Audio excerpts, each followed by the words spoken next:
It's the same number. Again, mathematically speaking, there is nothing wrong with either. This is done through algebra. This is actually done through mathematics because my tool is an equation solver. Okay, that's all I need. I need the value of the input that satisfies this equation. That's what GoalSeek does it for you. Now that's math. The other one is arithmetic. Again, arithmetic is part of math, but it's very elementary. In this case, the equation happens to be linear, so not difficult to solve, but symbolically, it doesn't have to be linear. All I'm saying is this is a system. If you give me the inputs, I'll give you the output. So if I give you the output, I can say, I don't know one of the inputs. Figure that out. That's what GoalSeek does. That's the beauty of mathematics. You don't even have to know what the solution looks like algebraically.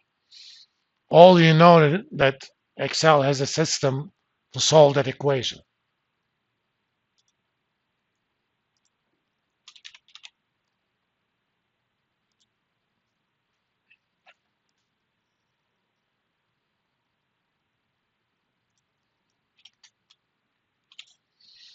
Okay.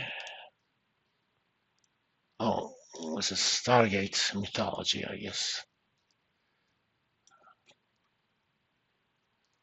We know the price. We know that they increased the dividend by 2.5%. They just paid a dividend of 75 cents. What is the required rate of return on this stock? Again,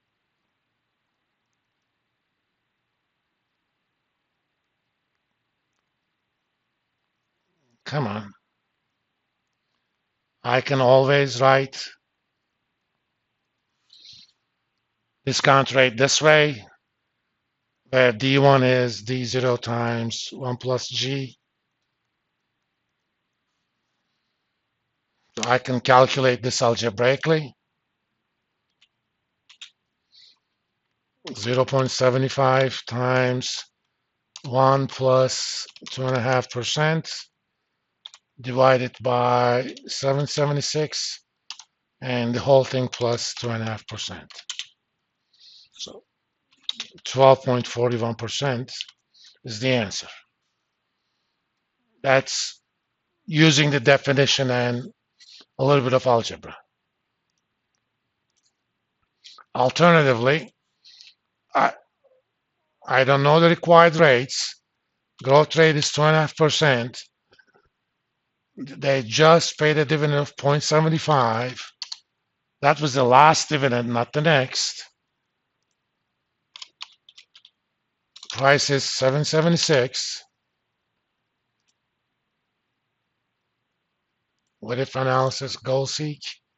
Make that difference zero by changing what I don't know. Required rate of return.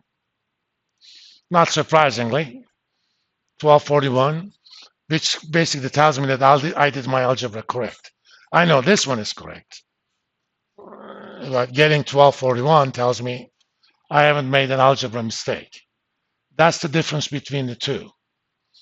Here, as long as I vary around the right thing, I'm not going to make a mistake. But here, it's always possible that I can make an algebraic mistake. I'm a surgeon with algebra, you cannot believe. I can probably calculate that in my head, but I still prefer GoalSeek. Just because I can doesn't mean I should.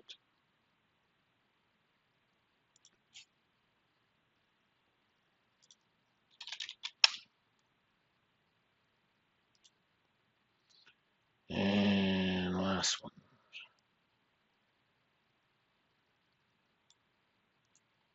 Copy.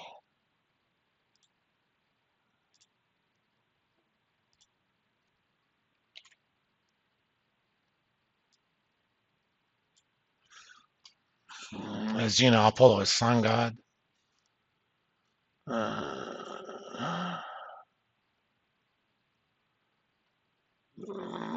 The expect to increase its annual dividend by 19.2% per year for the next 2 years.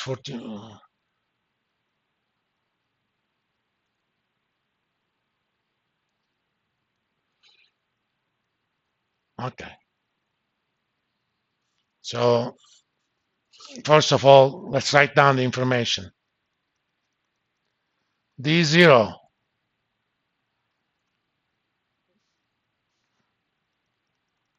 140. Okay. For the next 2 years, it's gonna increase by 19.2.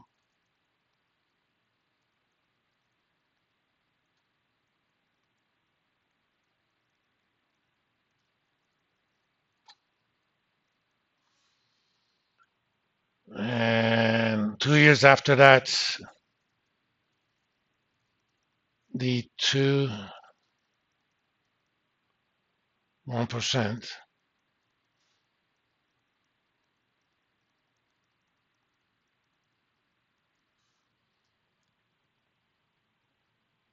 After that, they're going to pay a constant dividend of 274.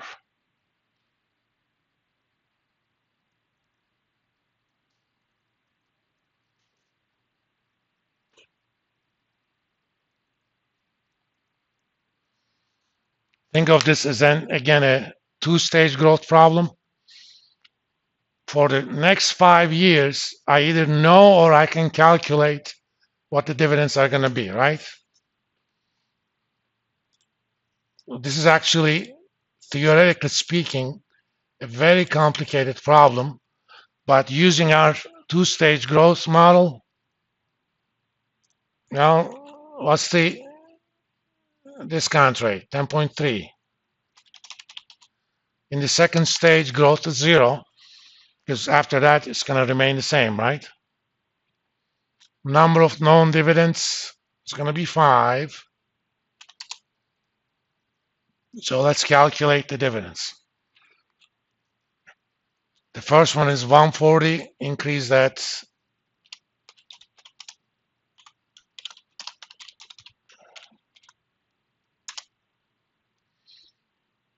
second year, another 19.2%. Third year, 14.1%. Fourth year,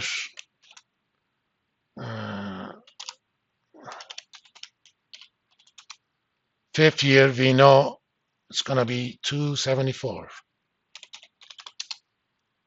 Okay, let's collect the garbage. We know the dividends first for the first 5 years. After that, there is 0 growth. Just read off the number. Done. Again, we built the machinery. We basically have a system that says, tell me the number of dividends you know, tell me what they are, tell me required rate, and tell me what's the growth rate after that. The rest, read it off. If in this problem we were told that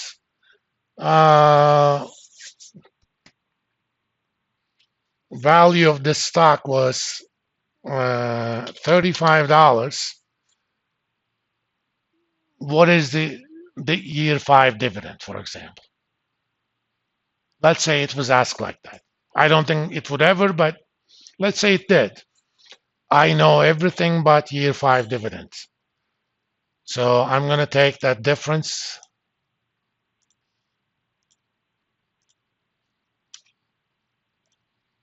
by changing what I don't know. So if after year 4 dividends went to 433 and remained the same, this stock would be worth $35. Okay. Again, that's a very complicated problem, but we have our system of equation there. All I have to do is, if I know the output, figure out the unknown inputs. Done. You don't have to go through any algebra. You guys are lucky. When I took this basic finance in college, we have to do everything symbolically, algebraically. having the right numbers by itself didn't mean anything. But they pushed us too much. I could do it, but that wasn't the deal. There was one econometrics exam. I got a 98. The highest after me was 70. And there were a few more people above 60. The rest were below 40. Of course, I busted the curve, but still he made some curve. I told him during the later years, I said, what was the point of pushing those people? They weren't going to be econometricians. Only 3 people out of 60 in the class actually knew what the hell he was talking about. It was too advanced for that level. I mean, I could make this class too advanced. I just choose not to. Because making it algebraically advanced doesn't add anything to you. What was our original answer? 2456.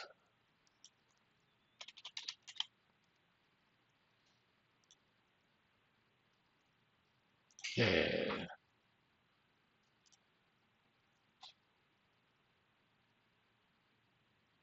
I don't know why that's wrong. I'll check that.